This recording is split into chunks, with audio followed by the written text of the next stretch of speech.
Berawal dari tahun 1848,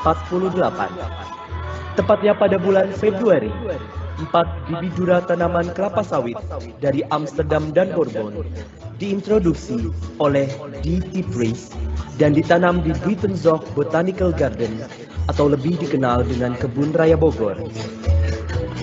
Pada tahun 1853, buah kelapa sawit yang dihasilkan dari 4 dura tersebut didistribusikan ke Jawa, Madura, Sumatera, Kalimantan, Sulawesi, Maluku, dan Nusa Tenggara.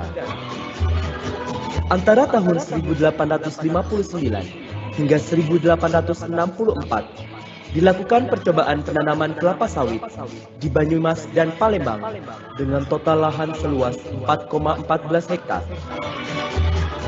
Hasil penelitian menunjukkan bahwa tanaman kelapa sawit tumbuh lebih baik dibandingkan daerah asalnya. Selanjutnya, pada tahun 1875, benih kelapa sawit ditanam di distrik Deli, Sumatera Utara. 4 tahun kemudian, tanaman kelapa sawit juga menunjukkan hasil yang sangat baik di daerah tersebut. Antara tahun 1875 hingga 1911, kelapa sawit belum menjadi tanaman komersial dan hanya dijadikan tanaman hias di pinggir jalan menuju bungalow dan gedung pusat perkebunan tembakau seperti di Saint Cyr Estate dan Bekala Estate. Pada awal tahun 1911, M. Adrien Halet, agronomis berkebangsaan Belgia, memulai pembibitan kelapa sawit di Sungai Lipo.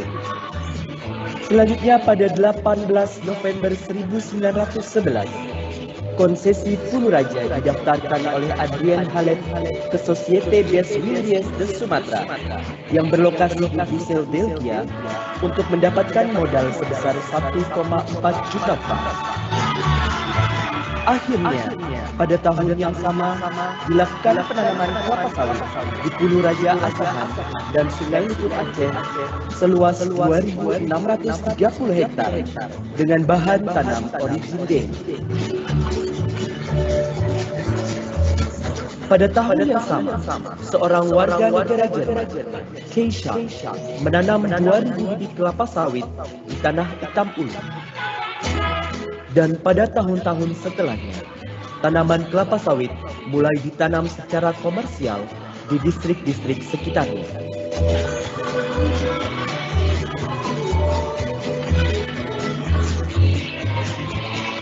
Pada tahun 1916, Asosiasi Pemilik, Pekebun dan Pedagang Karet Sumatera Bagian Timur atau Algemene Vereniging van Rubberplanters ter Oostkust Sumatera membentuk badan penelitian Algemeen Proefstation der Afros atau disebut APA. Meski fokus utamanya adalah tanaman karet, APA juga melakukan penelitian tanaman kelapa sawit dan akhirnya menjadi pionir dalam penelitian kelapa sawit skala komersial. Meski lebih berkembang dibandingkan periode sebelum 1911, perkembangan industri kelapa sawit tidak begitu signifikan sampai selesainya Perang Dunia ke-1. Pasca Perang Dunia ke-1, tepatnya tahun 1922, sudah terdapat 25 maskapai yang mengelola kelapa sawit di Sumatera Timur, 8 maskapai di Aceh, dan 1 maskapai di Sumatera Selatan, dengan total luas 6.916 hektar. 17 tahun kemudian, atau di tahun 1939, total perkebunan kelapa sawit di Sumatera telah mencapai 100.000 hektar yang dikelola 66 kebun.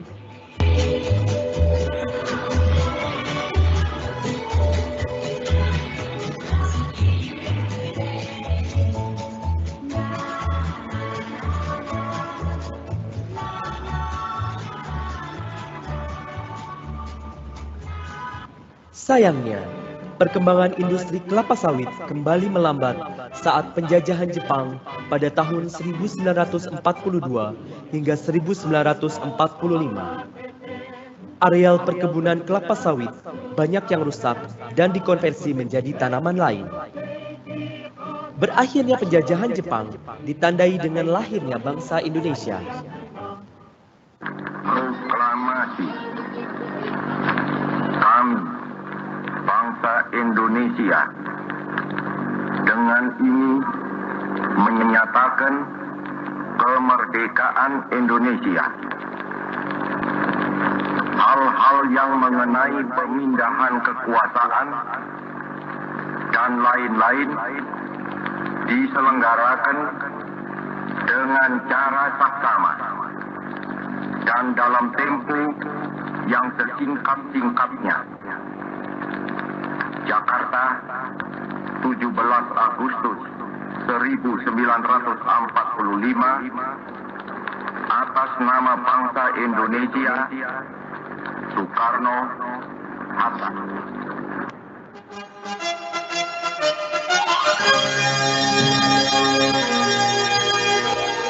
Pasca kemerdekaan, industri kelapa sawit masih belum benar-benar berkembang karena pada periode awal kemerdekaan hingga 1968, fokus sektor perkebunan lebih mengarah pada upaya nasionalisasi dan restrukturisasi perkebunan negara.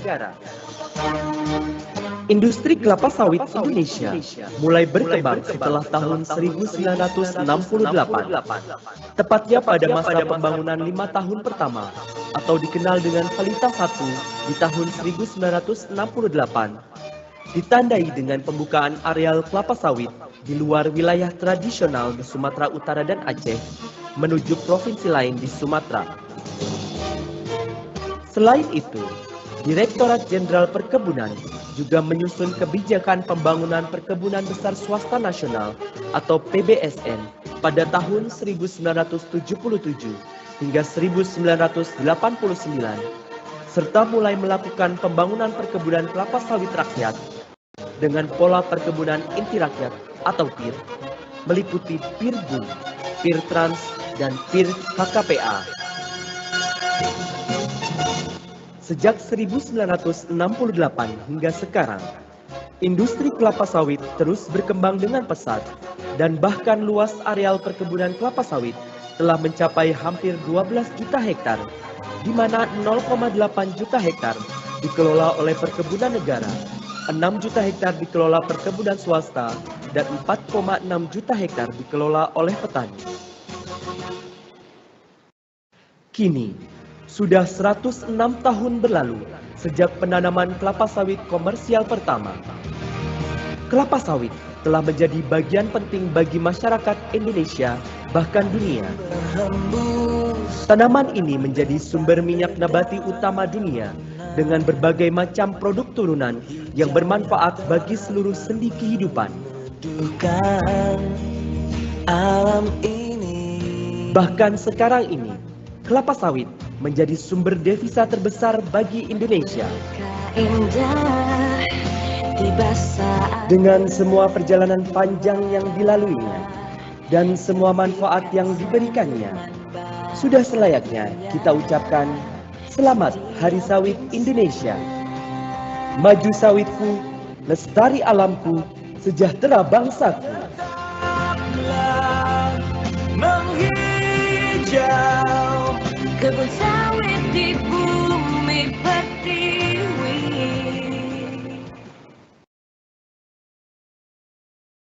Assalamualaikum warahmatullahi wabarakatuh. Selamat pagi Bapak Ibu sekalian. Terima kasih atas kehadirannya pada webinar pada pagi hari ini. Webinar ini merupakan webinar yang kelima pada tahun ini. Dan sekarang ini ada konsep yang berbeda, yaitu pemateri dan host ada secara offline namun tetap mematuhi protokol kesehatan yang berlaku. Kali ini bersama saya Iradati Zahra. Pertama-tama kita panjatkan puji syukur kehadirat Tuhan Yang Maha Esa telah melimpahkan segala rahmat dan nikmatnya sehingga kita dalam acara ini dalam keadaan sehat walafiat dan dapat bersama-sama berada di momen webinar yang bertemakan Pelumas Mendukung Industri Sawit di Indonesia. Bapak, Ibu, dan hadirin yang berbahagia, izinkan saya membacakan rundown pada acara webinar pada pagi hari ini. Yang pertama adalah penyampaian materi dari Bapak Didik Setionugroho selaku manajer non-engine oil, dan kemudian dilanjutkan materi dari Bapak Aziz Indra selaku technical specialist. Kemudian ada tanya jawab dan kuis dan penutupan. Marilah kita buka acara dengan baca basmalah bersama-sama. Bismillahirrahmanirrahim. Semoga acara ini dapat kita lalui dengan lancar dan bermanfaat bagi kita semua. Amin. Oke, untuk yang pertama tadi kita sudah saksikan bersama-sama video history ya Pak, terkait industri sawit. Nah ini kita mulai dari Pak Didik dulu nih selaku manajer non-engine oil yang memang mengkoordinir untuk segmen sawit ini ya Pak. Dan untuk Pak Didik sendiri ini sudah pernah ke kebun sawit sebelumnya belum Pak ya? Ya, terima kasih Mbak Farah. Mbak Ira Dati. Pagi-pagi harus ini banyak senyumin kita. Pertama kali kita offline dan langsung ya ini ya. Sawit. Jadi mungkin sekitar 4 tahun yang lalu ya, 3 atau 4 tahun yang lalu saya pernah masuk ke kebun sawit, tapi nggak bisa keluar Mbak. Waduh, kenapa tuh Pak? Jalannya itu mirip-mirip dan nyasar, akhirnya dibantu penduduk di sana untuk keluar dari sawit Mbak. Saya pikir sawit itu kayak di mining gitu ya, jalannya enggak, ternyata jalannya mirip-mirip dan begitu masuk keluarnya bisa tentu berbeda. Nah itu pengalaman yang sangat-sangat saya ingat dan tidak akan terlupakan. Jadi rintangan menuju ke kebun sawitnya itu juga cukup menantang gitu ya Pak? Sangat-sangat menantang dan luar biasa Mbak, luar biasa. Dan di dalamnya itu saya pikir banyak buah rambutan ya, ternyata buahnya buah sawit. Waduh.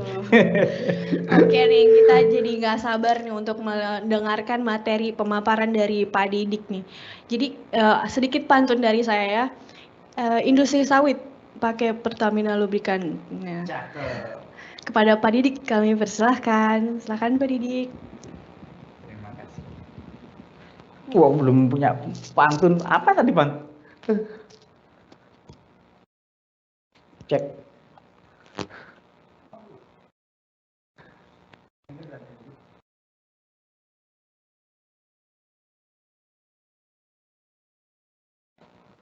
Cek.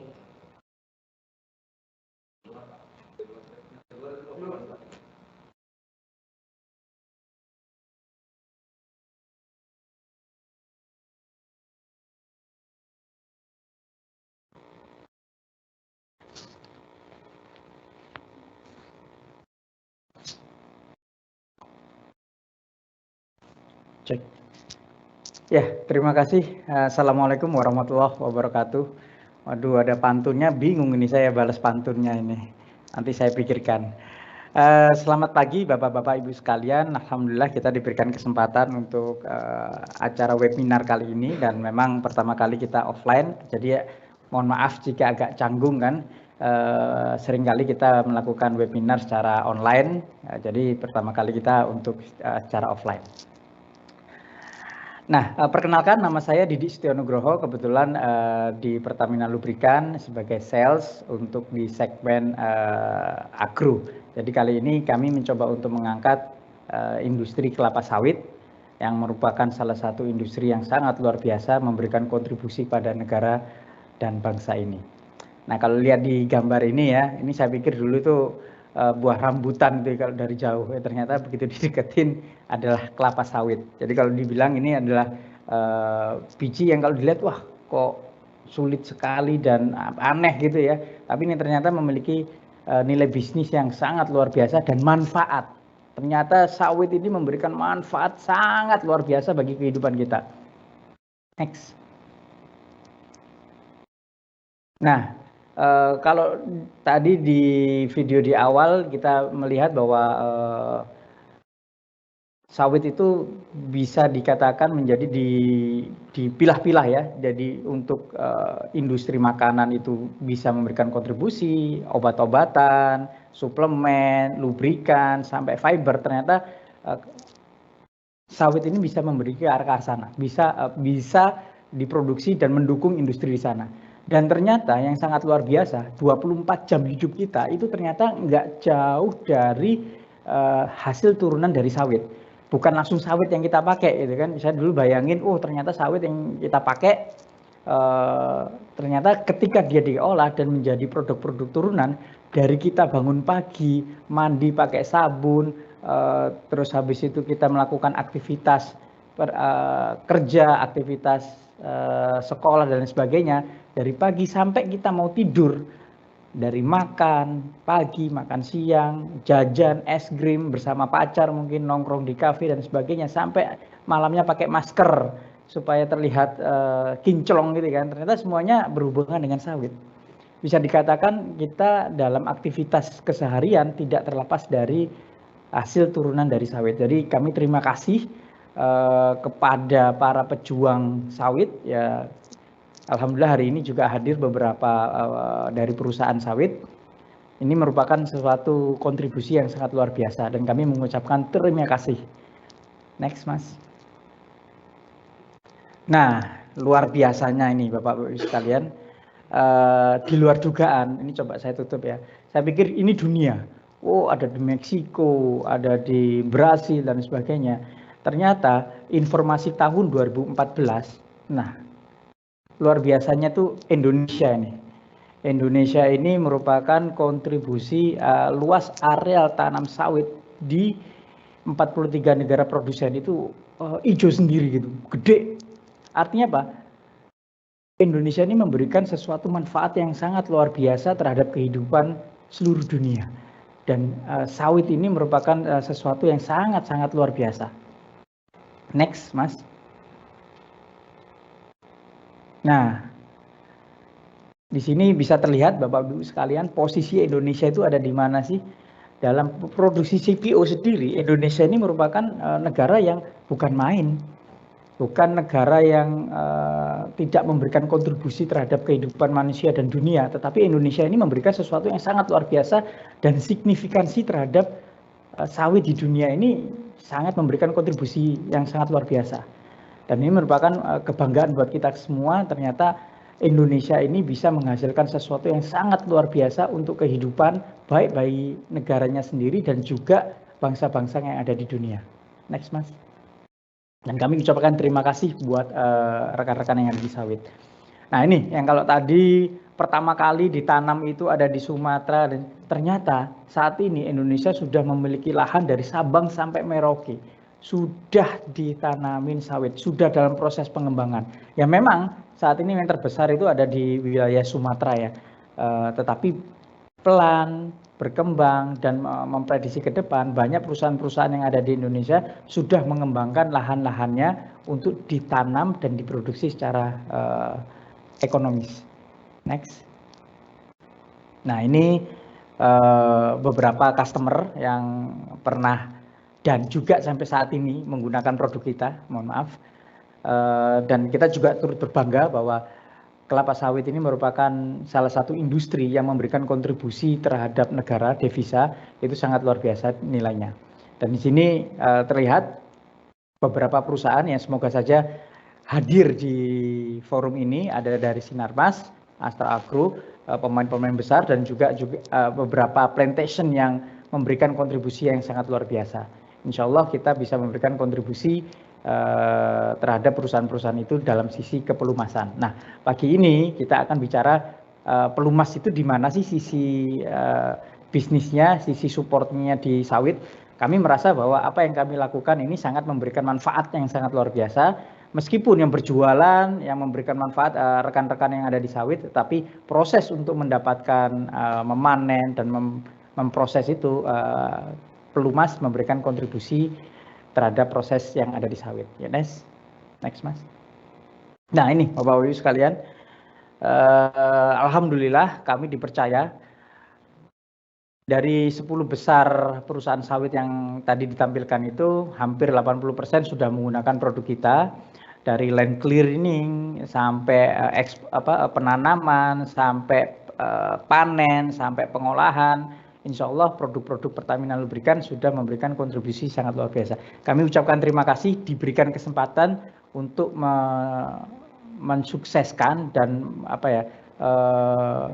mendorong industri sawit ini untuk bertumbuh secara lebih besar. Dan alhamdulillah kami dikasihkan kesempatan itu. Nah, bagi Bapak-Bapak Ibu sekalian yang ingin nanti berdiskusi secara teknis, kita akan bisa bicara di next slide-nya. Next, Mas. Nah, ini kami mencoba untuk mengenalkan Pertamina Lubrikan. Kalau tadi kami sampaikan bahwa kami memberikan kontribusi terhadap bisnis sawit, insya Allah dalam proses operasionalnya Pertamina Lubrikan mengambil peran di lubrikasi engine maupun proses dalam bisnisnya sawit. Alhamdulillah Pertamina Lubrikan ini memiliki kekuatan yang sangat luar biasa. Bisnis kami ada di overseas dan domestik, dan Bapak-Bapak bisa lihat kita memiliki pabrik itu ada di Jawa, itu kita ada di Jakarta, Cilacap, dan Gresik, dan ini yang kita distribusikan ke seluruh Indonesia, dan untuk di overseas kita juga ada di Thailand. Yuk next. Nah, produk-produk apa saja? Semua segmen kali ini kita membahas untuk segmen agro. Tapi alhamdulillah Pertamina Lubrikan sudah memiliki kemampuan dan kita sudah memiliki pengalaman di seluruh segmen yang ada. Dari pertambangan, sementing, kertas, karet, tekstil, transportasi. Alhamdulillah kita bisa memberikan produk yang terbaik dengan kualitas yang sangat luar biasa. Nah, kalau di sawit, alhamdulillah kita sudah memberikan supporting di engine oil, gear oil, hidrolik, beberapa food grade pun kita juga bisa memberikan sudah memberikan kontribusi ke arah sana. Next, Mas. Nah, selain produk, Bapak-Bapak Ibu sekalian, selain produk yang kita jual, quality yang kita jual, Pertamina Lubrikan tidak lupa untuk bicara industri adalah after sales service. Artinya apa? Kita tidak jual seperti di pasar, jual beli putus selesai. Jual beli putus selesai, harga cocok, ambil, kualitas whatever. Tidak. Tapi Pertamina Lubrikan memberikan kualitas yang terbaik dengan pricing yang sangat kompetitif, dan tentunya memberikan after sales service. Nah, ini yang harapannya memberikan kontribusi dan value kepada semua perusahaan yang berbisnis dengan Pertamina Lubrikan. Memang kondisi COVID kemarin sedikit harus menyesuaikan, tapi alhamdulillah kita bisa menjalankan proses bisnis ini dengan baik dan tetap berjalan proses pengiriman, penjualan produk sampai after sales service-nya.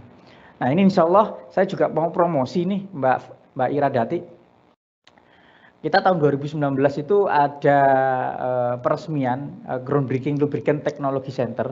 Insya Allah kami akan melaunch ini kepada customer sehingga customer bisa mengutilisasi Lubricant Technology Center ini seperti apa, sehingga customer bisa belajar di sana, riset bersama, developing bersama, sehingga barometer lubrikasi yang ada di Indonesia bahkan di Asia akan ada di gedung ini. Insya Allah kita akan memberikan informasi itu dan kita undang rekan-rekan untuk bisa hadir dalam peresmian LTC kita.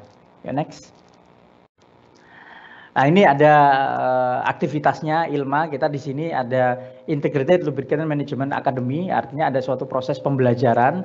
Di sini kita juga ada tenaga-tenaga ahli yang kita sebar di seluruh Indonesia untuk mensupport kebutuhan teknikal rekan-rekan customer. Tetapi kita juga memberikan fasilitas kepada rekan-rekan untuk belajar bersama. Tidak menutup kemungkinan kita sharing knowledge di sana, sehingga nantinya value yang kita berikan bisa memberikan manfaat yang terbaik untuk para customer. Next. Ini aktivitas, kalau kebanyakan ini di mining, tapi di kebun pun juga ada. Kita meriset hasil penggunaan produk kita untuk kita pastikan bahwa produk yang kita berikan on track dan bisa memberikan kontribusi positif kepada pengguna kita. Next. Nah, ini juga ada loop oil management service. Kalau beberapa customer kita ada di mining gitu, ada di vendor health stock, VHS kalau dikenal seperti itu. Kalau kita di kebun memang masih belum ada, kita masih menggunakan distributor untuk kontribusinya, tetapi service ke arah sana itu sangat memungkinkan. Yuk, next.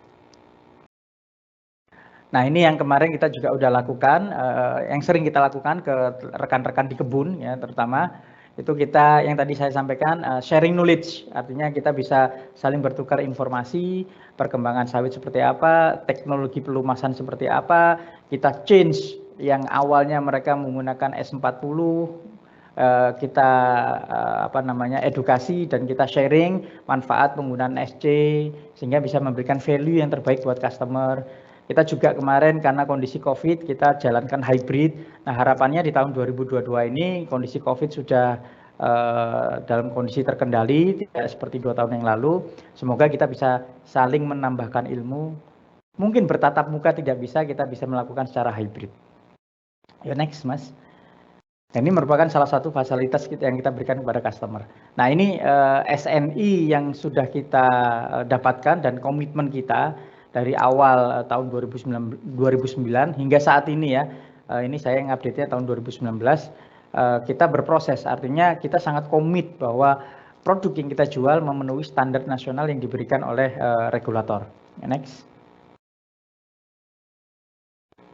Ini award dan apresiasi yang kita dapatkan dan terima kasih kita bisa saat ini dikarenakan juga dari customer juga. Kita bisa sampai saat ini dikarenakan kita juga dengan customer juga. Artinya ini merupakan pencapaian bersama dan harapannya Pertamina Lubrikan bisa mendunia. Artinya produk-produk kita bisa digunakan bukan hanya di Indonesia tetapi juga untuk dunia. Next.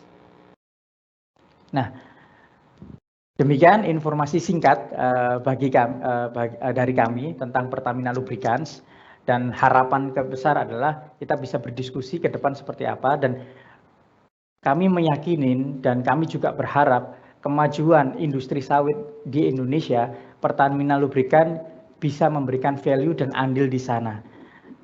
Jadi rekan-rekan bisa menghubungin sales representatif kami atau menghubungin kami nanti di chat box jika ada informasi ingin mendapatkan informasi bagaimana membelinya, produk dan sebagainya, bisa berdiskusi di chatbox dan nomor saya juga saya sharing di chatbox, sehingga bagi rekan-rekan yang belum menggunakan produk Pertamina Lubricants bisa kembali ke jalan yang benar, menggunakan produk dalam negeri dan yang terbukti handal. Terima kasih dari saya. Assalamualaikum warahmatullahi wabarakatuh.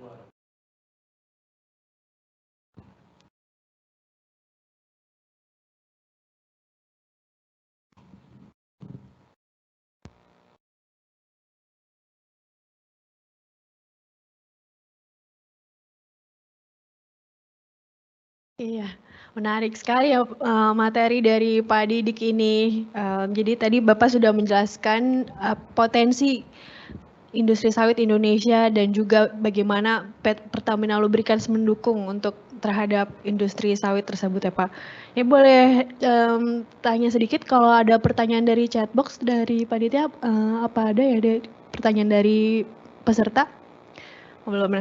Nah, saya mau nanya nih Pak, tadi kan Bapak sudah menjelaskan kalau memang potensi sawit itu dari Sabang sampai Merauke dan juga Pertamina Lubricants ini mendukung juga untuk tersediaan produknya dari Sabang sampai Merauke. Nah, untuk pendistribusiannya sendiri Pak, bisa dijelaskan lebih detail mungkin bagaimana, karena mungkin karena lokasi pabriknya juga hanya di Jawa dan pendistribusiannya seperti apa gitu Pak, boleh dijelaskan?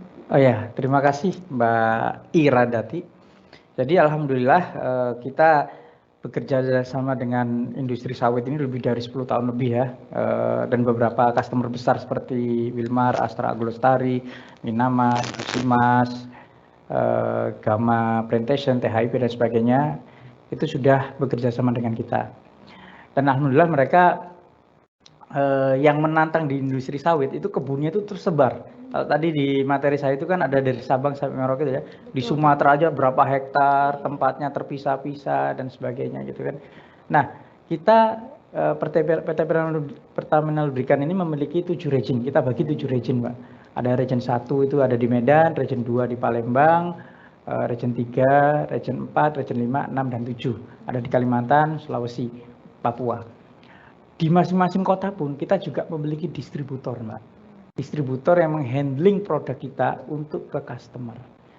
Jadi jangan khawatir, mau diantar ke Aceh, mau diantar ke Pangkalan Bun, mau diantar ke Pontianak, sampai ke Mamuju gitu kan. daerah Sulawesi atau Papua Irian Jaya gitu kan, kita insya Allah ready untuk bisa delivery produk tersebut ke customer. Oke, jadi semuanya aman ya dari Sabang sampai Merauke. Nah mungkin dari pendistribusian itu atau kita lagi site visit ke customer itu ada kendala nggak sih Pak dari yang dengan tantangan terjang secara lokasi juga itu boleh diceritain? Ya, kalau memang industri sawit itu pernah itu dengar, saya belum ngalamin sendiri ya, tapi dengar cerita handling gitu ya. Handling itu harus dari gudang kita diangkut ke truk, dari truk harus dipindahkan ke kapal, kapal harus dipindahkan lagi ke darat, harus beda pulau. Itu ada terjadi tuh Pak. Di daerah Pekanbaru kita juga ada seperti itu. Sangat menantang, tetapi ya itu adalah tantangan yang harus kita berikan. Ibarat kami melihat bahwa rekan-rekan sawit ini sangat luar biasa loh. Mereka itu kan kita nggak nemuin ya sawit di Monas gitu ya, atau dekat-dekat sini kan nggak ada. Dalam gitu kan, mungkin dari kota sampai ke lokasi itu bisa sampai menempuh 4 jam, 7 jam perjalanan gitu kan. Iya, tapi kita juga tetap harus memastikan produk kita aman juga ya Pak. Betul, sehingga itu menjadi semangat kita untuk mendelivery produk. Karena apa? Ya kendaraan-kendaraan mereka, eskavator mereka untuk mau pas panen, mau dibawa, itu kan kalau nggak ada oli, nggak ada kontribusi kita kan juga mereka susah kan gitu. Mesinnya ngejam gitu kan, atau lebih nah di sawit ini sangat luar biasanya adalah karena tempatnya terpencil, jadi secara infrastruktur juga tantangan di sana Mbak. Iya betul. Gitu. Nah pasti kan dari beberapa tantangan itu tentunya pelumas kita juga bisa jadi terkontaminasi tuh Pak. Karena misalnya dari obstacle itu misalnya kena debu atau dari perjalanannya seperti apa. Nah mungkin dari materi selanjutnya ini akan menjelaskan lebih detail dari Pak Aziz Indra. Ya. Betul Mbak, betul Mbak. Oh ya. Ada pertanyaan sebelumnya?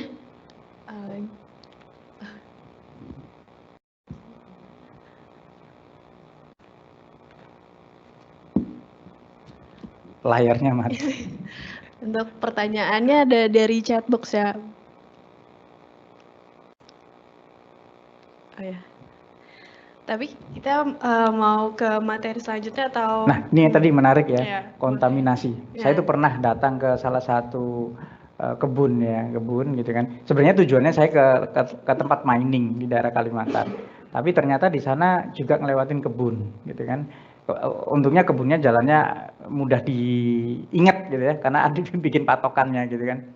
Itu saya juga pernah melihat itu pelumas-pelumas kita itu ternyata disimpannya ya memang ada gudangnya, Tetapi benar yang kata Mbak Ira tadi, dia di sana hujan, debu, kotoran, sangat ya nggak bisa menjamin pelumas kita itu tercover dengan baik. Apalagi mereka kan penggunaannya kan menggunakan drum kebanyakan ya, diambil mungkin cuma 5 liter atau 10 liter, habis itu ditutup lagi. Kadang-kadang lupa ditutup.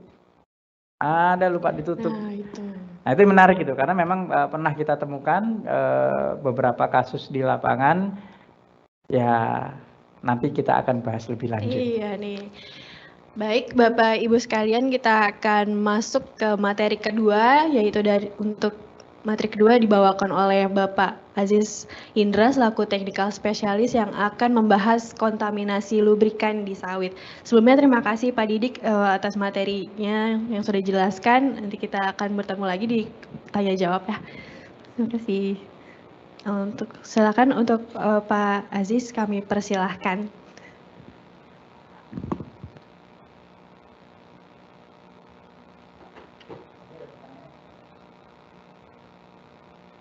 Tes.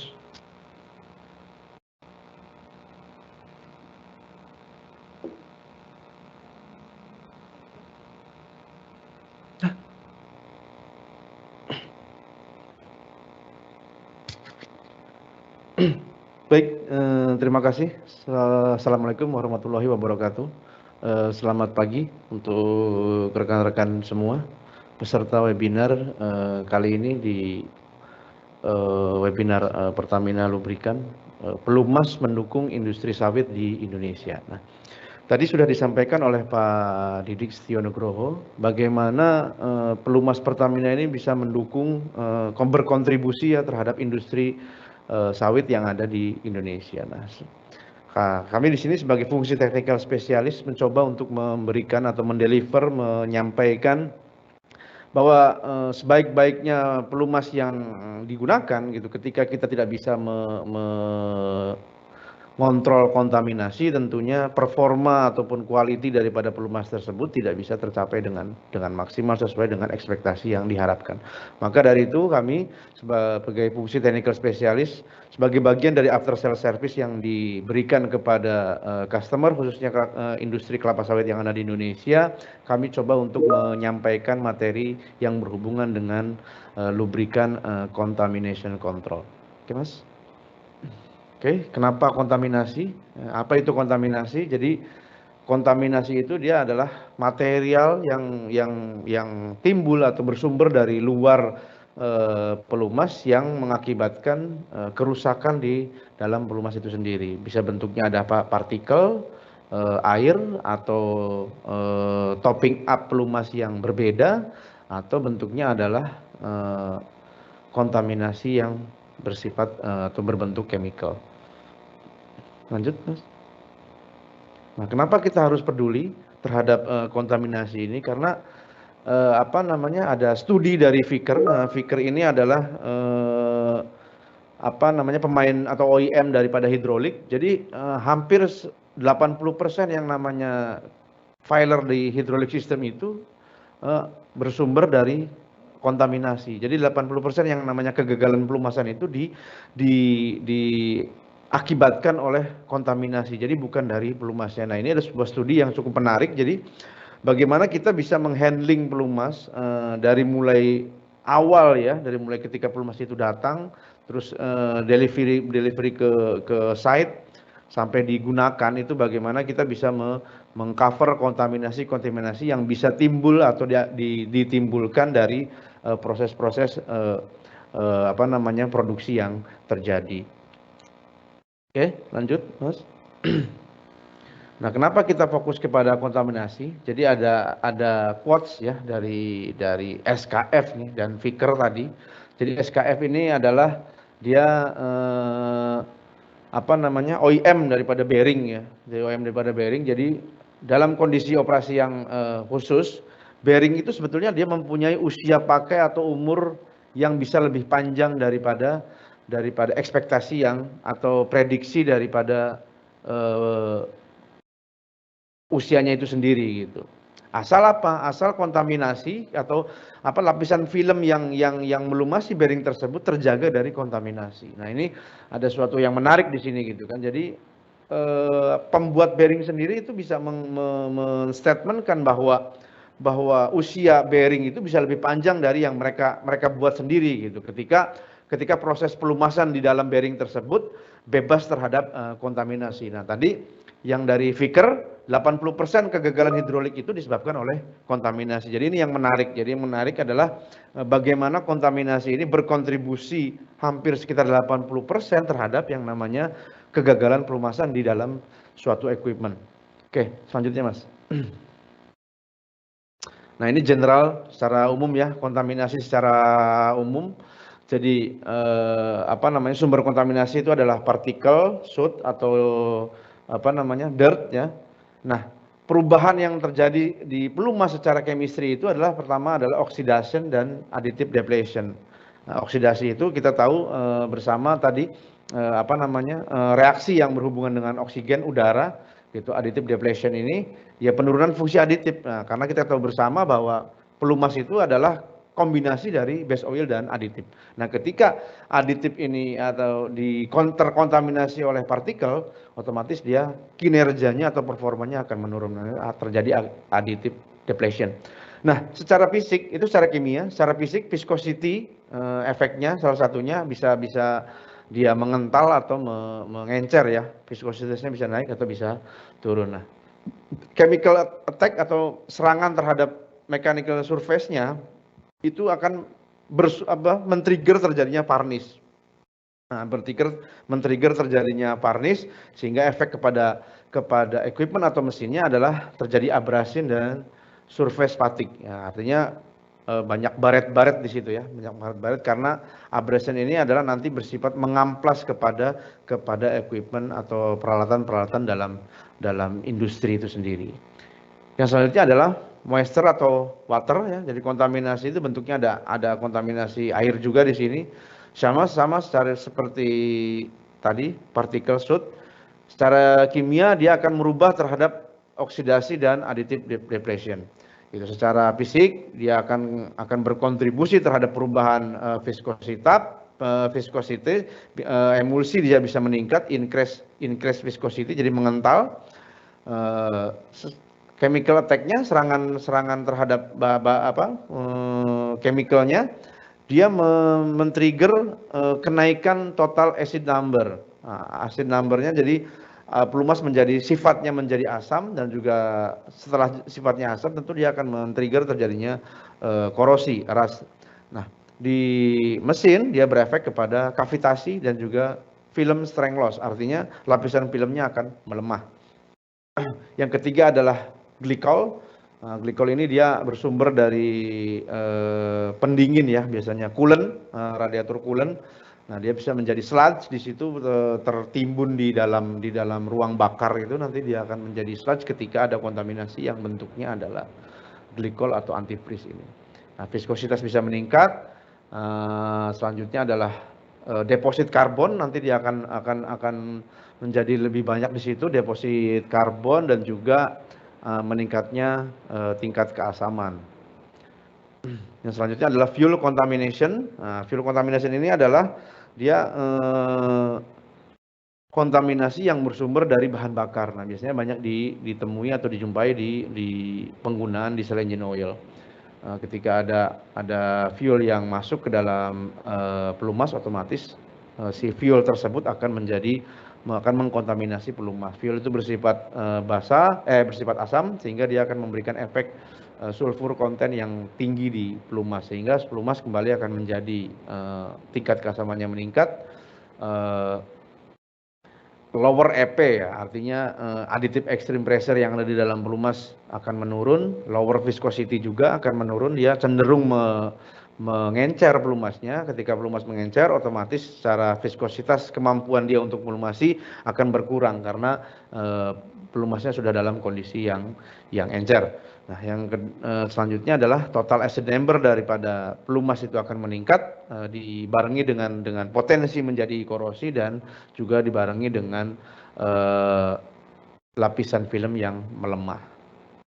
Yang selanjutnya adalah air in oil, artinya adalah udara di dalam oli ya. Di udara dalam oli ini sumbernya banyak. Jadi ini yang menjadi nanti foaming, terutama potensi foaming yang terjadi di dalam pelumas itu salah satunya adalah karena adalah udara terjebak yang ada di dalam pelumas. Nah, ini di efek yang paling signifikan terjadi di hydraulic system itu terjadi kavitasi di pompa.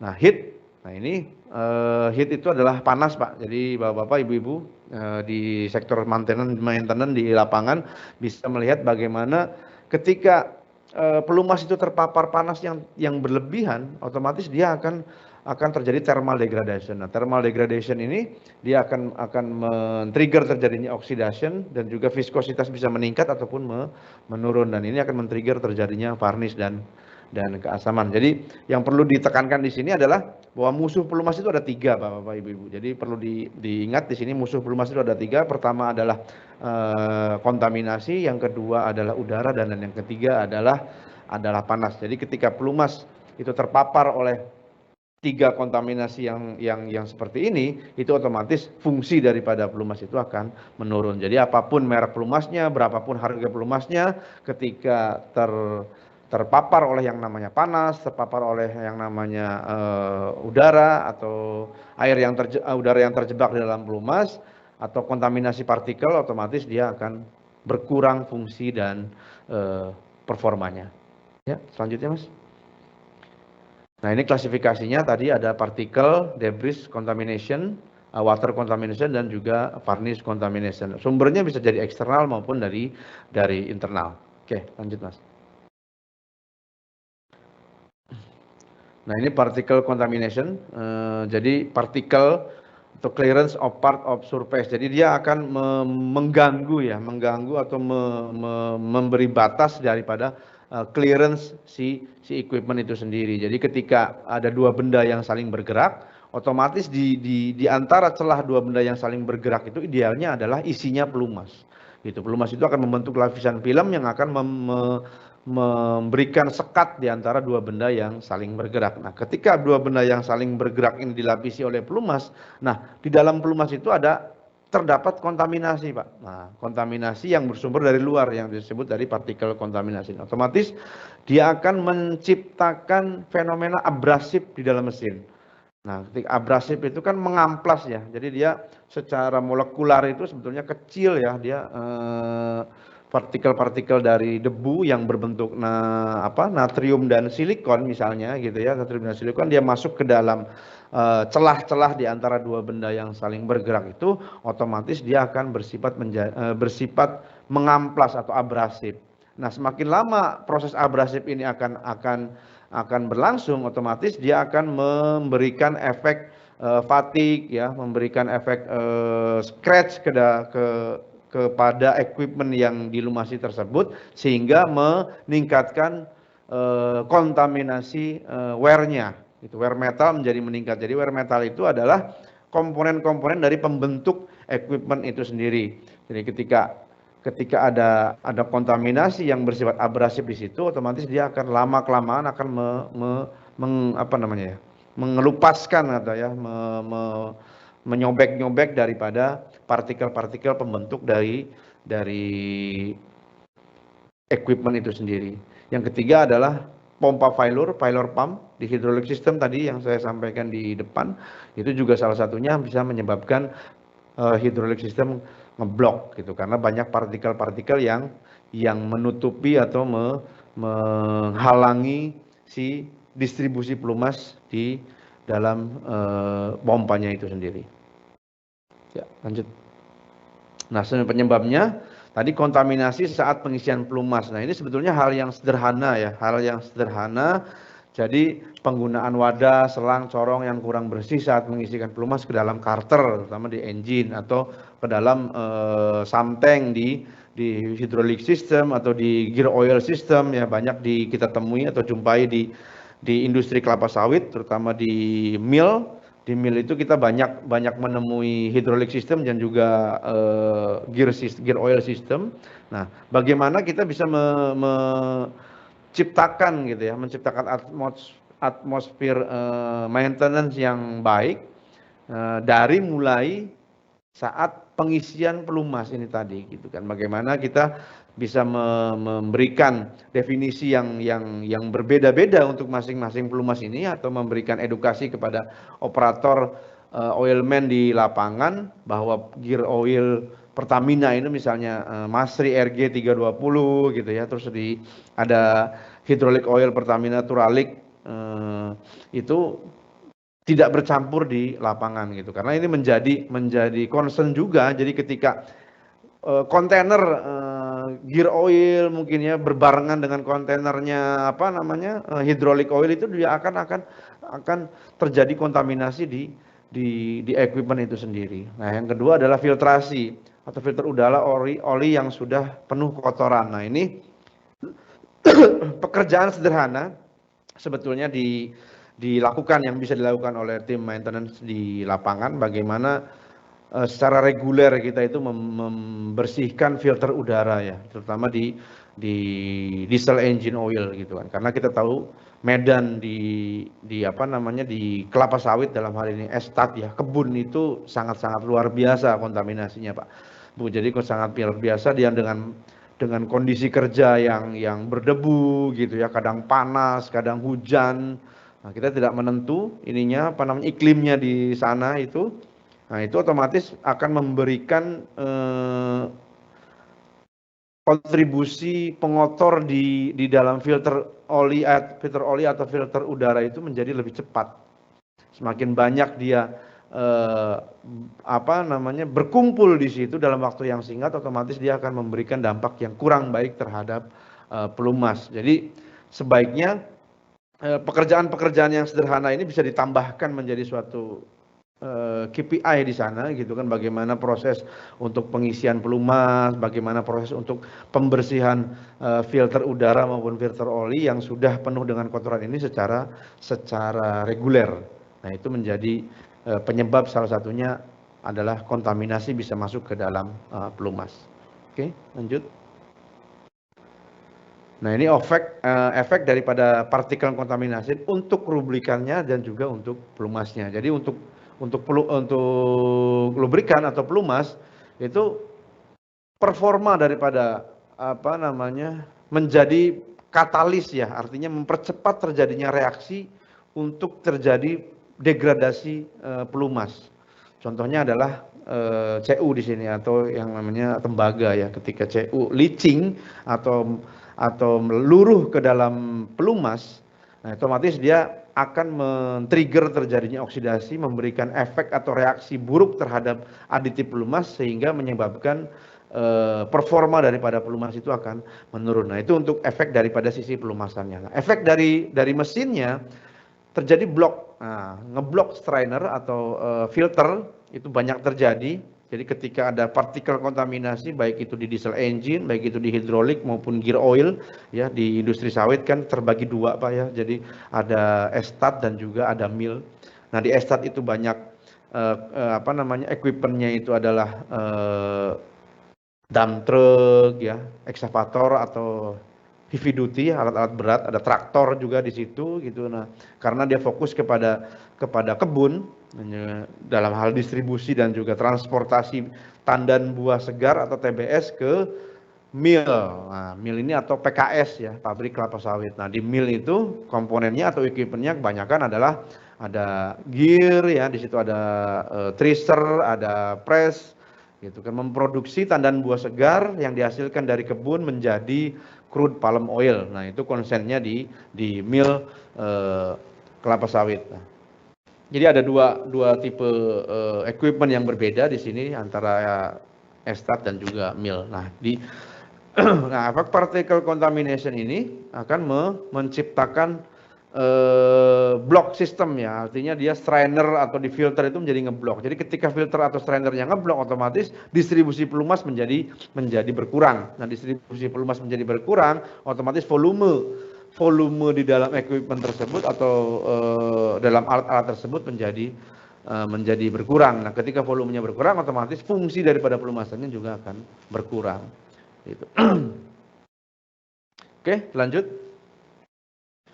Nah, yang kedua adalah water contamination. Nah, jadi kontaminasi itu tadi ada particle contamination dan yang kedua adalah water contamination. Nah, water contamination ini ada tiga bentuk. Ada tiga bentuk kontaminasi air. Yang pertama adalah free water. Nah, jadi free water ini masih bisa terlihat secara kasat mata, Bapak Ibu-ibu. Jadi ada dua lapisan ya. Idealnya itu kan seperti ini ya. Jadi antara minyak dalam hal ini pelumas dan juga oli itu tidak bercampur gitu karena free water. Nah, dalam kasus yang free water ini itu bisa terjadi akibat dari kondensasi gitu kan. Jadi di something yang besar atau di storage yang besar itu biasanya di bawahnya itu kan diberi drain port gitu ya untuk membuang air yang terjebak di situ gitu kan, di sektor pelumasan. Jadi bagian bawah itu akan terpisah, air di bawah, ya ini seperti gambarnya nih, air ada di bawah dan juga oli atau pelumas atau minyak dia akan berada di level yang lebih tinggi sesuai dengan densitasnya gitu kan. Nah, ini akan mudah dibuang gitu kan.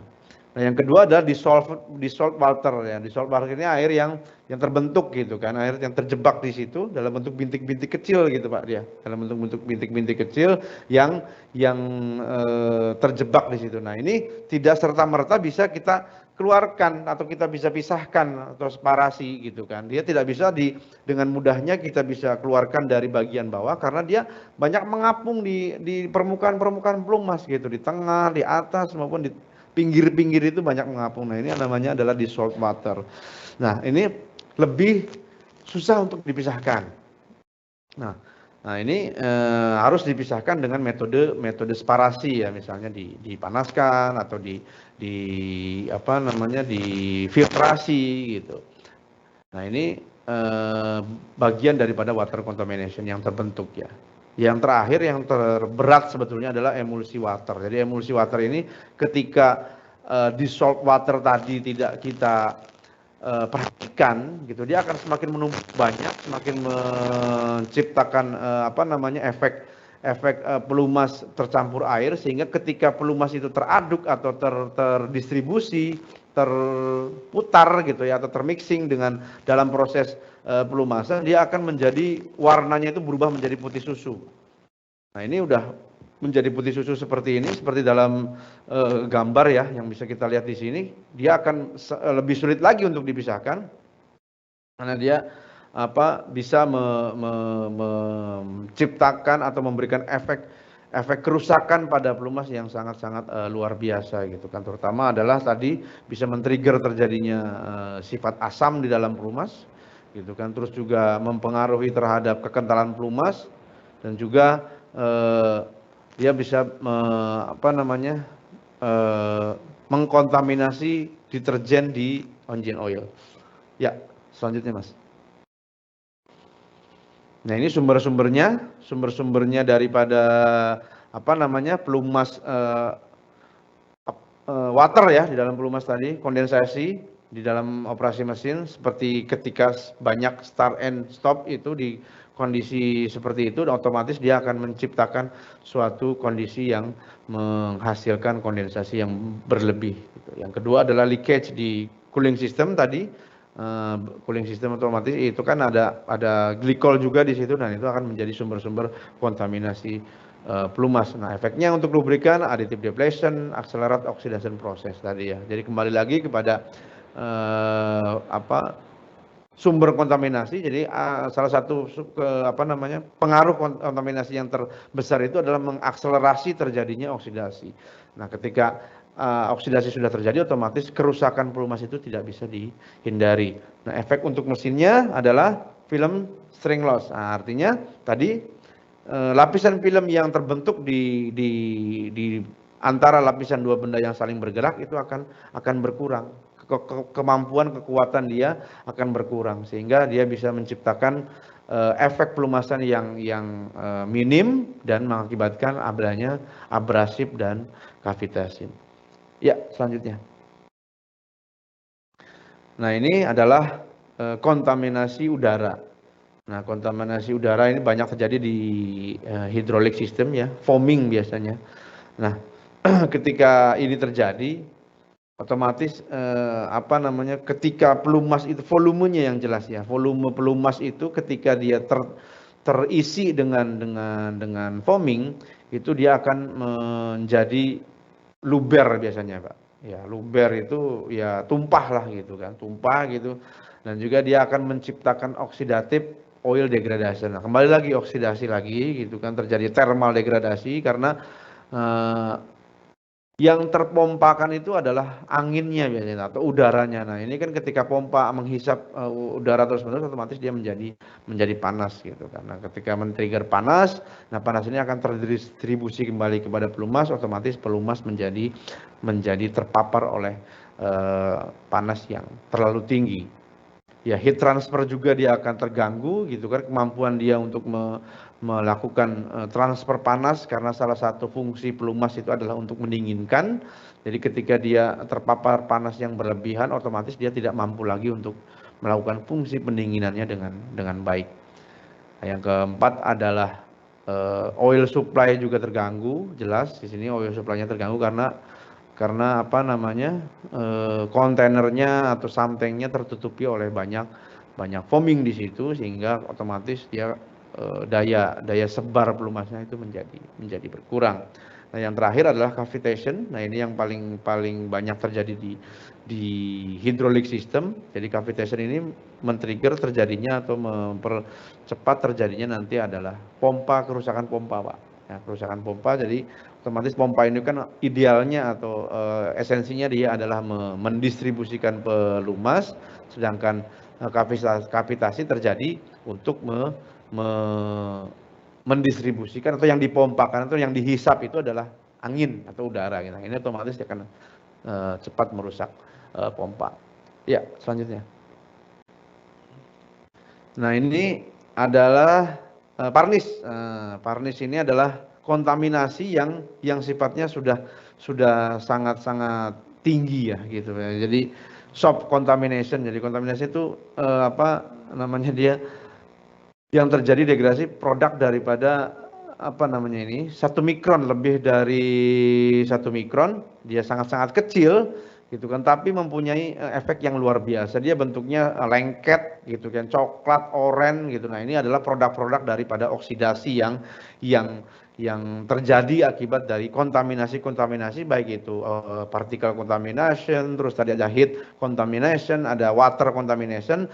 Puncaknya adalah terjadi varnish. Nah, ketika terjadi varnish ini otomatis pelumas sudah tidak bisa lagi melumasi. Dia menjadi ngegel, menjadi seperti dodol gitu, pelumasnya mengeras, mengental. Nah, ini terjadi yang namanya kegagalan. Puncak daripada kegagalan pelumasan itu salah satunya adalah terbentuknya varnish. Gitu. Nah, jangan sampai ini terjadi di equipment Bapak Ibu sekalian. Jadi bagaimana kita bisa menciptakan atmosfer maintenance sehingga tidak terbentuk varnish di dalam pelumasannya. Oke, lanjut Mas. Nah, ini tadi oksidasi ya, kita banyak bicara oksidasi tadi dari slide-slide sebelumnya gitu. Jadi oksidasi itu apa sebetulnya? Jadi oksidasi itu terutama adalah pelumas bereaksi dengan udara, intinya itu Pak. Gampangannya itu, jadi pelumas bereaksi dengan udara, udara mengandung oksigen. Nah, ketika bereaksi, otomatis dia akan men-trigger terjadinya oksidasi. Oksidasi pada pelumas menghasilkan asam dan polimer yang dapat berupa molekul terlarut, yang selanjutnya menjadi polimer yang tidak larut. Gitu. Karena ini menjadi perhatian kita bersama. Jadi ketika pelumas banyak terpapar atau bereaksi dengan udara, dalam hal ini yang mengandung oksigen, otomatis dia akan men-trigger terjadinya oksidasi. Lanjut.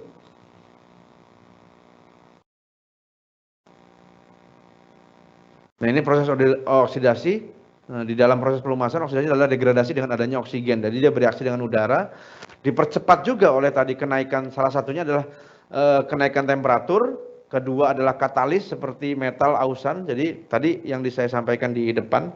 Jadi ketika ada partikel kontaminasi, gitu kan, dia akan melarutkan atau meluruhkan. Salah satunya adalah wear metal, Cu dan iron. Nah, ketika Cu dan iron ini sudah terjebak dalam pelumas, dia akan menjadi katalis. Menjadi katalis bereaksi dengan aditif sehingga dia men-trigger terjadinya oksidasi. Yang ketiga adalah jumlah udara dan pengadukan. Nah, jumlah udara dan pengadukan ini tadi berhubungan dengan foaming dan juga air atau udara yang terjebak di dalam pelumas. Nah, jadi oksidasi dipercepat oleh kenaikan temperatur, katalis dan juga jumlah udara di dalam pelumas yang terjebak. Oke, selanjutnya Mas. Nah, kenapa kita Nah, ini step-stepnya ya, step-stepnya deposit karbon atau varnish formation cycle. Jadi ketika lubrikan itu dia ada reaksi secara chemical. Nah, itu menjadi step 1 soluble varnish yang masih bisa terlarut. Nah, dia ditambah lagi oleh physical. Physical itu kontaminasi, terus udara di situ nah, menjadi insoluble varnish.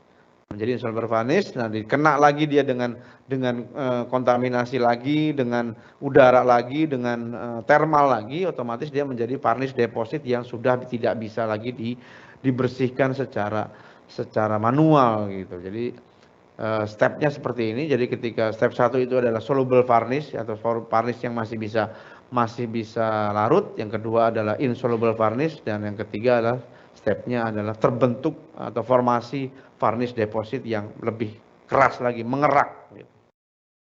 Ya, lanjut. Oke, nah kenapa kita harus mengontrol kontaminasi gitu kan? Jadi kita harus care atau peduli terhadap kontaminasi, karena dengan adanya kita dengan kemampuan kita untuk mengontrol kontaminasi, otomatis kita juga menjaga pelumas, menjaga equipment kita lebih panjang lagi. Nah, mungkin ini beberapa hal yang nanti kita akan sampaikan di sesi selanjutnya. Kita cukupkan sekian dulu sesi lubrikan contamination dari saya. Mungkin kita bisa lanjutkan ke sesi selanjutnya setelah saat ini. Terima kasih. Selamat siang. Assalamualaikum warahmatullahi wabarakatuh.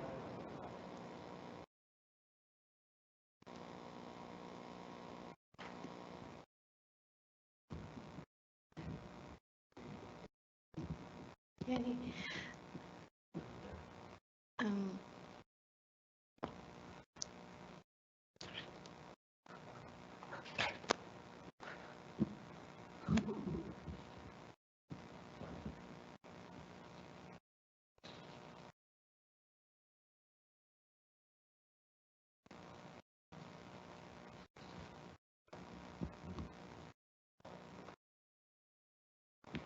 Baik, sudah dijelaskan tadi oleh Pak Aziz terkait lubrikan contamination control yang dimana memang 80% ya Pak hydraulic failures itu disebabkan oleh kontaminasi tersebut.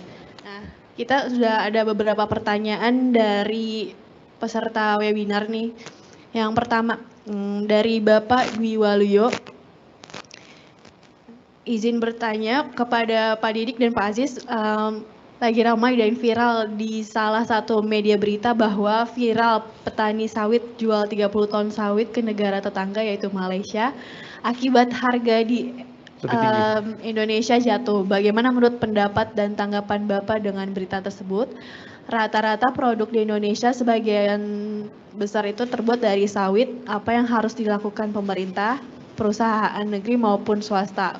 Dan bagaimana cara atau apa yang harus dilakukan pemerintah, perusahaan negeri dan swasta dengan sawit ke depannya agar tidak terjadi lagi nih ke depannya dengan hal tersebut. Terima kasih.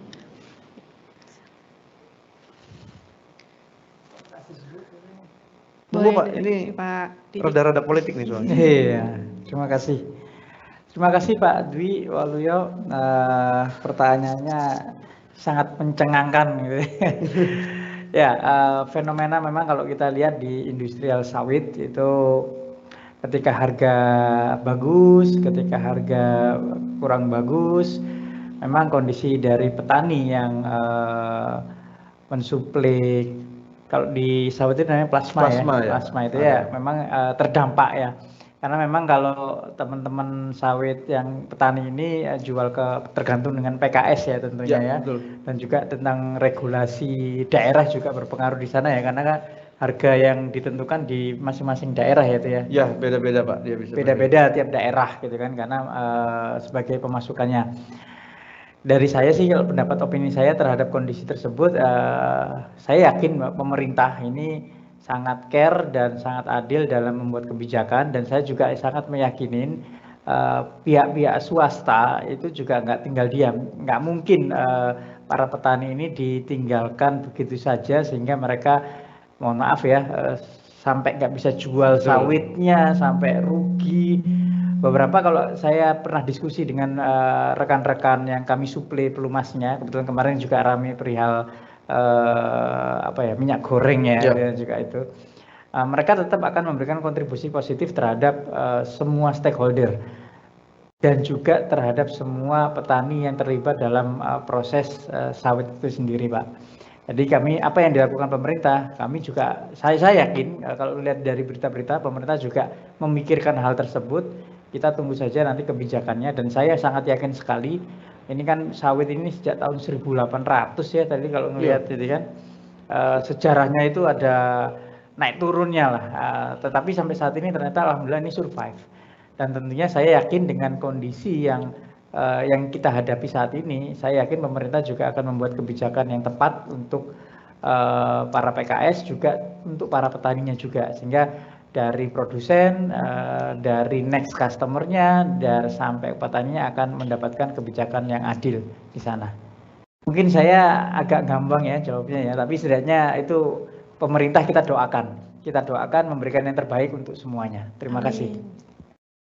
Baik, ada pertanyaan selanjutnya dari Mas Yuda perihal pelumas food grade. Boleh dijelaskan lebih spesifik Pak, bahan dasar dan standarisasinya? Mungkin ini lebih cocok dari Pak Aziz atau? Baik, terima kasih atas pertanyaan. Jadi standarisasi pelumas food grade ya. Jadi esensinya sebetulnya pelumas food grade itu ketika dia bersentuhan dengan produknya, Pak. Nah, itu biasanya itu. Jadi tidak semua pabrik bahan makanan ya, terutama bahan makanan termasuk juga pakan ternak di sini gitu kan nanti itu menggunakan pelumasnya itu food grade karena ada beberapa sistem atau beberapa operasi itu memang yang sektor food grade-nya itu adalah ketika pelumasnya itu bersentuhan dengan produk jadinya sebetulnya gitu kan. Jadi spesifikasinya mungkin ya seperti ada halalnya di situ, ada HCAP-nya di situ gitu kan. Nah, itu nanti menjadi concern-nya teman-teman di product development ya untuk bisa cuman memang perbedaan signifikan tentunya adalah dari base oil-nya, Pak. Nah, dari base oil-nya dan juga dari aditif yang digunakan itu berbeda dengan pelumas-pelumas konvensional dan juga pelumas-pelumas sintetik yang banyak digunakan di unit-unit yang konvensional. Nah, artinya jadi spesifikasi khususnya tentunya adalah tadi bersentuhan dengan produk yang foodnya itu dan itu menjadi concern pada pemilihan base oil dan aditifnya. Itu mungkin Mbak Ira. Mungkin kalau misalnya terkontaminasi kepada makanannya masih bisa ada toleransi lah gitu. Iya. Jadi Bisa dimakan. masih bisa dimakan, betul Pak gitu. Memang seperti itu Pak itunya. Gitu, jadi ada tetesan gitu, misalnya ada grease gitu ya. Netes itu masih oke lah gitu. Jadi masih enak gitu Pak. Baik, selanjutnya pertanyaan dari peserta. Kita di pelumas food grade ada di gear, ada di hidrolik, Pak. ya, di roller juga. Roller juga ada. Jadi rekan-rekan yang belum pernah atau mencoba, silakan kontak nanti jualan lagi nih gitu ya. Iya, betul. Silakan kontak karena kita memiliki produk tersebut yang bisa kita berikan dan bisa memberikan value dari rekan-rekan semua. Untuk detail kontaknya dikirimkan lagi di chat box, bisa dilihat Bapak Ibu sekalian. Kemudian untuk pertanyaan selanjutnya dari Muhammad Sofyan Effendi ya, mohon dikirimkan spesifikasi terhadap grease produk Pertamina. Selama ini penggunaan grease di pabrik sawit tetap mengacu ketahanan dari grease tersebut terhadap suhu tinggi dan putaran tinggi serta cost-nya. Terima kasih. Mana nih Pak Aziz? Oke, jadi untuk grease Pak ya, memang grease ini menjadi concern khusus juga dari Pertamina Lubrikan. Jadi selain kita memproduksi pelumas, tentunya kita adalah memproduksi grease juga. Nah, grease ini kan banyak aplikasinya, banyak spesifikasinya. Nah, tadi Bapak yang Bapak pertanyakan mungkin lebih spesifik lagi nanti bisa menghubungi kami Pak, tim technical spesialis. Jadi unit mana yang bisa atau unit mana yang perlu di-grease dengan temperatur tinggi. Nah, definisi temperatur tinggi ini kan sampai berapa? Nah, itu bisa menjadi bahan diskusi kita kira-kira penggunaan grease yang cocok itu seperti apa. Karena varian produk grease kita cukup banyak, Pak. Dari mulai yang EP, extreme pressure, aditif, grease gitu, EP aditif, lithium kompleks aditif, nanti juga ada LICX ya di situ, terus juga NLJI juga akan berpengaruh atau kekentalan daripada grease itu sendiri dari mulai 2, 3, nah itu akan berpengaruh. Jadi Bapak bisa di chatbook tadi bisa tuliskan Pak spesifikasi unitnya seperti apa, nanti bisa saya rekomendasikan penggunaan grease-nya yang terbaik di produk Pertamina itu seperti apa. Mungkin seperti itu dulu Pak sementara. Mungkin ada tambahan Pak Didi? Grease ini. Ya, tadi kalau sebut secara teknikal ya, tadi sempat di akhir ada bicara price ya. Betul, ada price. Suaranya. Ada bicara price ya, tentunya grease kita kalau kita bicara masalah produk price, tentunya kita menjadi salah satu indikator para procurement ya atau pengguna untuk menentukan produk mana yang akan digunakan. Insya Allah Pak, kita bisa berdiskusi perihal tersebut, tapi kita bisa memberikan suatu informasi bahwa grease kita itu sudah digunakan oleh banyak perusahaan ya. Tentunya nanti kita bisa sharing kelebihan grease kita dibandingkan produk yang lain, keunggulan produk kita dibandingkan ke rekan-rekan yang lain, yang ujungnya kita bisa memberikan value, berapa value yang akan bisa diterima oleh Bapak-Bapak sekalian yang itu nantinya akan memberikan kontribusi positif terhadap operasional dari unit atau kebutuhan Bapak-Bapak Ibu sekalian. Begitu Mbak Farah. Jadi jangan lupa pesan di kami ya. Oke.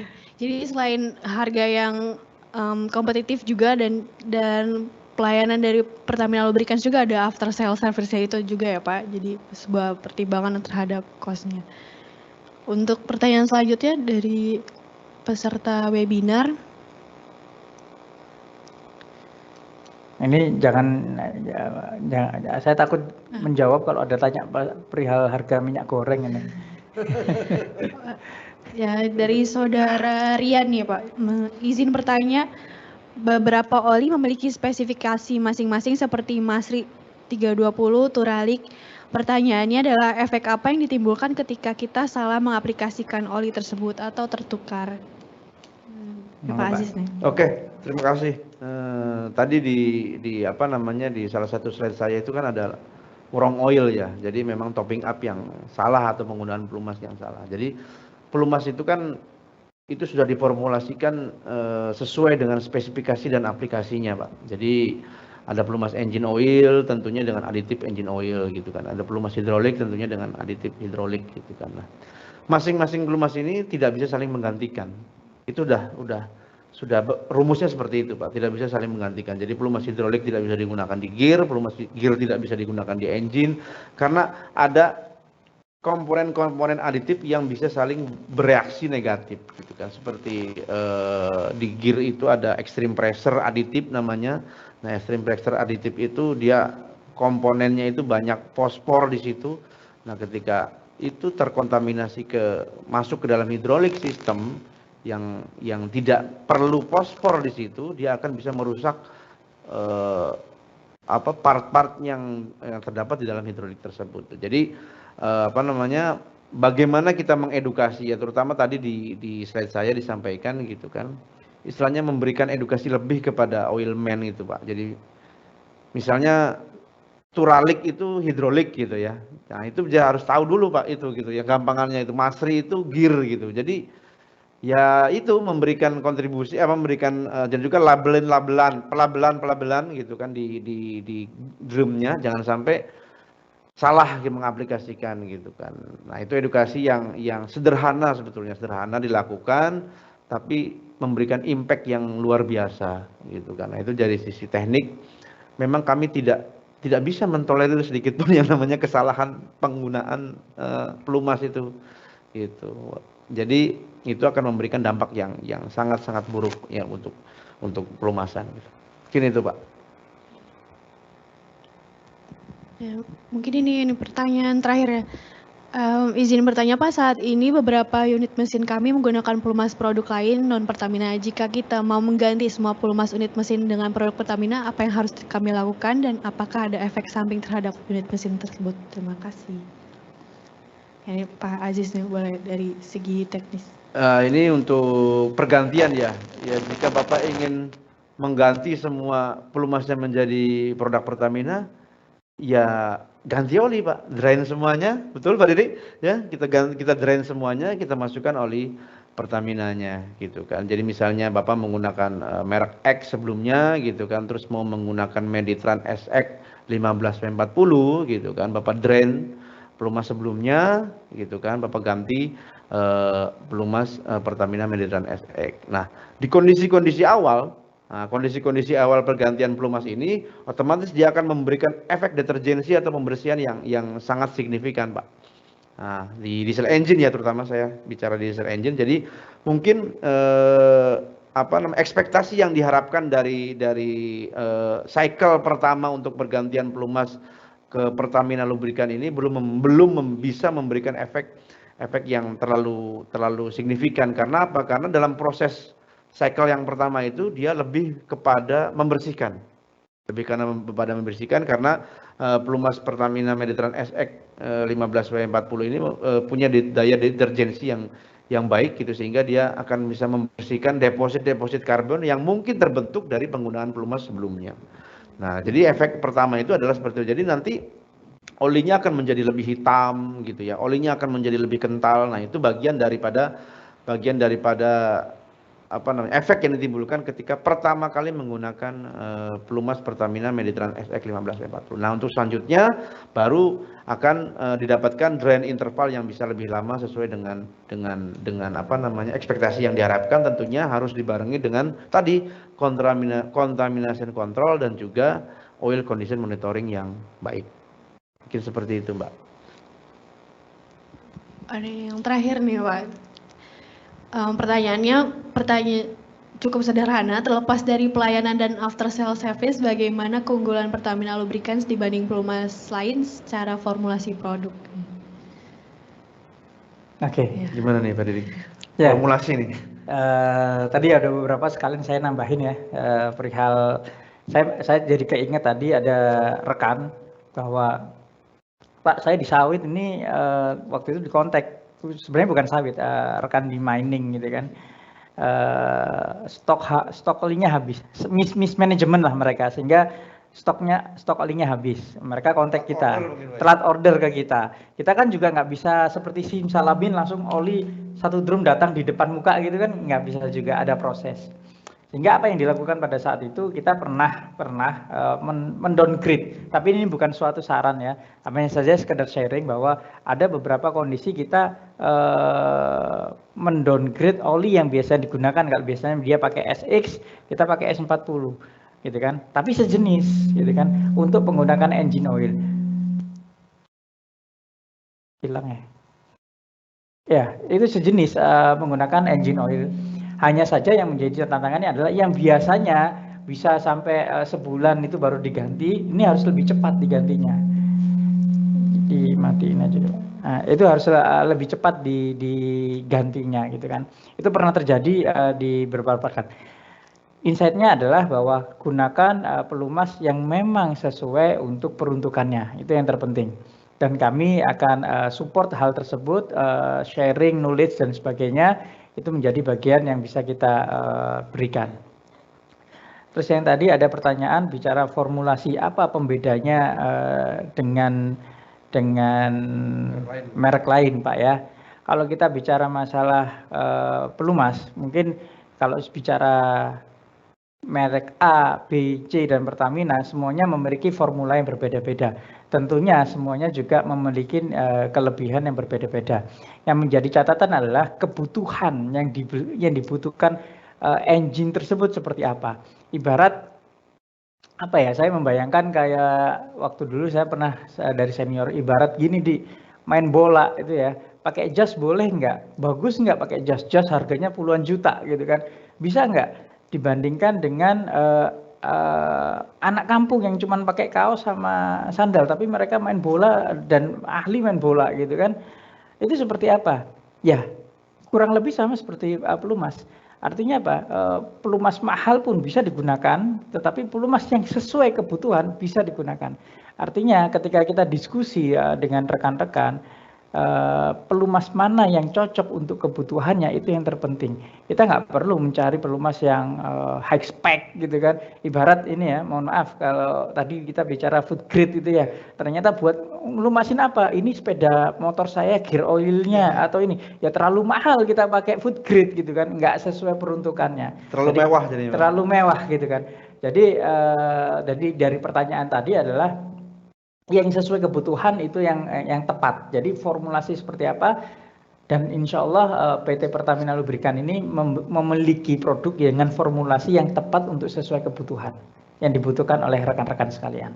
Dari saya seperti itu Mbak. Tambahan mungkin sedikit Pak Silakan, Didik Pak. dan Mbak Ira gitu ya. Jadi PT Pertamina Lubrikan itu kan ada divisi product development Mbak. Nah itu kerjanya itu yang memformulasi itu Pak. Kita punya bench test di situ. Jadi kita tes dulu yang namanya formulasi itu, baik dari base oil maupun dari aditifnya.